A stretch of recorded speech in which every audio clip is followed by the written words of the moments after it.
ಧಾರವಾಡದ ಯೋಗೇಶ್ ಗೌಡ ಕೊಲೆ ಪ್ರಕರಣಕ್ಕೆ ಸಂಬಂಧಪಟ್ಟಂತೆ ನಾಳೆ ಶಿಕ್ಷೆ ಪ್ರಮಾಣ ಪ್ರಕಟ ಮುಂದೂಡಿಕೆ ಆಗಿದೆ. ಇವತ್ತಾಗಬೇಕಾಗಿತ್ತು, ಆದರೆ ನಾಳೆಗೆ ಗೊತ್ತಾಗುತ್ತೆ. ಇವರ ಶಿಕ್ಷೆ ಎಷ್ಟು ವರ್ಷಗಳು, ಜೀವಾವಧಿನ, ಮರಣದಂಡನೆನ ಅಥವಾ 7 ವರ್ಷನ, ನಾಳೆ ಗೊತ್ತಾಗುತ್ತೆ. ಆಲ್ರೆಡಿ ಅವರು ಅಪರಾಧಿಗಳನ್ನು ಪ್ರೂವ್ ಆಯಿತು ನಿನ್ನೆ ಕೋರ್ಟ್ನಲ್ಲಿ. ಹಾಲಿ ಶಾಸಕ ವಿನಯ್ ಕುಲಕರ್ಣಿ ಸೇರಿ 17 ಅಪರಾಧಿಗಳಿಗೆ ನಾಳೆ ಶಿಕ್ಷೆ ಪ್ರಮಾಣ ಪ್ರಕಟ ಆಗುತ್ತೆ. ಅಪರಾಧಿಗಳ ಹೇಳಿಕೆಯನ್ನು ದಾಖಲಿಸಿಕೊಂಡಿದ್ದಾರೆ ಜಡ್ಜ್ ಅವರು. ನ್ಯಾಯಮೂರ್ತಿ ಸಂತೋಷ್ ಗಜಾನನ ಭಟ್ ಕೋರ್ಟ್ನಿಂದ ಹೋಗಿದ್ದಾರೆ. 17 ಅಪರಾಧಿಗಳು ಪರಪ್ಪನ ಅಗ್ರಹಾರಕ್ಕೆ ಸಿಬಿಐ ಅಧಿಕಾರಿಗಳು ಕರ್ಕೊಂಡು ಹೋದರು. 2 ಪೊಲೀಸ್ ವಾಹನದಲ್ಲಿ ಭಾರೀ ಭದ್ರತೆಯೊಂದಿಗೆ ಸಿಬಿಐ ಅಧಿಕಾರಿಗಳು ಹೊರಟಿದ್ದಾರೆ. ಏನಾಗ್ಬೋದು? 302 ಇದೆ, ಇಲ್ಲಿ ಕೊಲೆ ಕೇಸ್ 302 ಇದೆ, ಜೊತೆಗೆ 120B ಇದೆ, ಒಳಸಂಚು ಮಾಡಿದ್ದಾರೆ ಅಂಥೇಳಿ. 17 ಅಪರಾಧಿಗಳು ಕೂಡ ಇದು ಅನ್ವಯ ಆಗುತ್ತೆ. ಬಟ್ ಈಗ ವಿನಯ್ ಕುಲಕರ್ಣಿಗೆ ಯಾವ ಶಿಕ್ಷೆ ಆಗ್ಬೋದು? ಅವರ ಅಭಿಮಾನಿಗಳಿಗೆ ಮತ್ತು ಅಲ್ಲಿ ಧಾರವಾಡದಲ್ಲಿ ಅವರ ಕುಟುಂಬಸ್ಥರಿಗೆ ಆತಂಕ ಶುರುವಾಗ್ಬಿಟ್ಟಿದೆ ಈಗ ಡವಡವ. ಯಾಕೆಂದರೆ ಇತ್ತೀಚಿನ ಕೆಲವೊಂದಿಷ್ಟು ಹೈ ಪ್ರೊಫೈಲ್ ಕೇಸ್ಗಳ ಶಿಕ್ಷೆ ಪ್ರಮಾಣವನ್ನು ಕೂಡ ನಾವು ನೋಡಿದ್ವಿ. ಹಾಗೆ ಇದು ಆಗ್ಬಿಡುತ್ತಾ ಅಂಥೇಳಿ ಆತಂಕ ಇದೆ. ಜೀವಾವಧಿ ಆಗ್ಬೋದು ಅಂತಿದ್ದಾರೆ ಕೆಲವು ಕಾನೂನು ತಜ್ಞರು.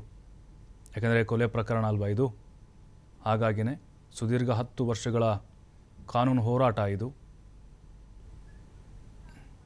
ಮತ್ತಷ್ಟು ಮಾಹಿತಿ ನಮ್ಮ ಪ್ರತಿನಿಧಿ ಸಂತೋಷ್ ನೀಡ್ತಾರೆ. ಸಂತೋಷ್, ಆಲ್ರೆಡಿ ಡವಡವ ಶುರುವಾಗಿಬಿಟ್ಟಿದೆ. ಕುಲಕರ್ಣಿ ಅವರ ಅಭಿಮಾನಿಗಳಿಗೆ, ಆಪ್ತರಿಗೆ ಅಪರಾಧಿಗಳಂತೇಳಿ ಪ್ರೂವ್ ಆಯಿತು, ಆದರೆ ಶಿಕ್ಷೆ ಪ್ರಮಾಣ ಸಾಧ್ಯತೆಗಳು ಏನಿದೆ ಅಂತ ಸಂತೋಷ್? ಕೆಲವೊಬ್ಬರು ಜೀವಾವಧಿ ಅಂತಿದ್ದಾರೆ, ಕೆಲವೊಬ್ಬರು ಗಲ್ಲು ಕೂಡ ಆಗ್ಬೋದು, ಅಪರೂಪದ ಕೇಸ್ ಅಂತ ಪರಿಗಣಿಸ್ಬೋದು, ಈ ರೀತಿ ಹೇಳ್ತಿದ್ದಾರೆ. ಹಾಗಾಗಿ ಖಂಡಿತವಾಗಿ ಪ್ರಭು, ಏನಂತಂದ್ರೆ ಈಗಾಗಲೇ 17 ಜನ ಆರೋಪಿಗಳು ಅಂತ ಎನ್ಸ್ಕೊಂಡಿದ್ದಾರೆ. ಎಲ್ಲರೂ ಅಪರಾಧಿಗಳು ಅಂತೇಳಿ ನಿನ್ನೆ ನ್ಯಾಯಾಲಯ ತೀರ್ಪನ್ನು ಕೊಟ್ಟಿರುವಂತದ್ದು, ದೋಷಿ ಅಂತೇಳಿ.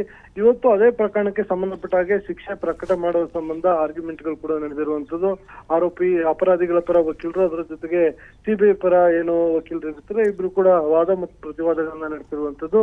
ಏನು ಅಪರಾಧಿಗಳ ಪರ ವಕೀಲರು ಏನಿದ್ರು ಅವರೆಲ್ಲರೂ ಕೂಡ ಕನಿಷ್ಠ ಶಿಕ್ಷೆಯನ್ನ ಕೊಡಬೇಕು, ಮತ್ತೆ ಕೆಲವುಗಳನ್ನ ನಿರಪರಾಧಿ ಇದೀವಿ, ಇದ್ರಲ್ಲಿ ಯಾವುದೇ ರೀತಿಯ ಎನ್ವಾಲ್ವ್ಮೆಂಟ್ಗಳು ಇಲ್ಲ ಅಂತೇಳಿ ಕೆಲವರು ಕಣ್ಣೀರು ಹಾಕೊಂಡಿರುವಂತದ್ದು, ಅವ್ರ ಹತ್ರ ಮನವಿಯನ್ನ ಮಾಡ್ಕೊಂಡಿರುವಂತದ್ದು. ಅದ್ರ ಜೊತೆಗೆ ನಾವೇ ಮನೆಗೆ ದುಡಿಬೇಕು, ಮನೆಯನ್ನು ನಾವೇ ಸಾಕ್ಬೇಕು, ಹೆಂಡತಿ ಮಕ್ಕಳನ್ನು ಕೂಡ ನಾವೇ ನೋಡ್ಕೊಳ್ಬೇಕು ಅನ್ನೋದ್ರ ಬಗ್ಗೆ ಕೂಡ ಒಂದಿಷ್ಟು ಜನ ಅಲ್ಲಿ ನ್ಯಾಯಾಧೀಶರ ಮುಂದೆ ಮನವಿಯನ್ನ ಮಾಡ್ಕೊಂಡಿರುವಂತದ್ದು. ಆದ್ರೆ ಇಡೀ ಪ್ರಕರಣದಲ್ಲಿ ತನಿಖೆಯನ್ನ ನಡೆಸಿದಂತ ಸಂದರ್ಭದಲ್ಲಿ ಹತ್ಯೆಯನ್ನ ಮಾಡೋದ್ರಿಂದ ಅಪರಾಧಿಕ ಒಳಸಂಚು ನಡೆಸಿದವರು ಮತ್ತು ಆ ಪ್ರಕರಣದಲ್ಲಿ ಸಹಕಾರ ನೀಡಿದಂಥದ್ದು ಎಲ್ಲವೂ ಕೂಡ ಸಾಕಷ್ಟು ಪ್ರೂವ್ ಆಗಿರುವ ಹಿನ್ನೆಲೆಯಲ್ಲಿ ಈ A2 ಇಂದ A16 ಕೂಡ ಬಹುತೇಕವಾಗಿ 302 ಮತ್ತು 120B ಅಡಿಯಲ್ಲಿ, ಅಂದ್ರೆ ಕೊಲೆ ಮತ್ತು ಅಪರಾಧಿಕ ಸಂಚಿನ ಒಳಗಡೆ ಸಾಕ್ಷಿ ನಾಶದ ಅಡಿ.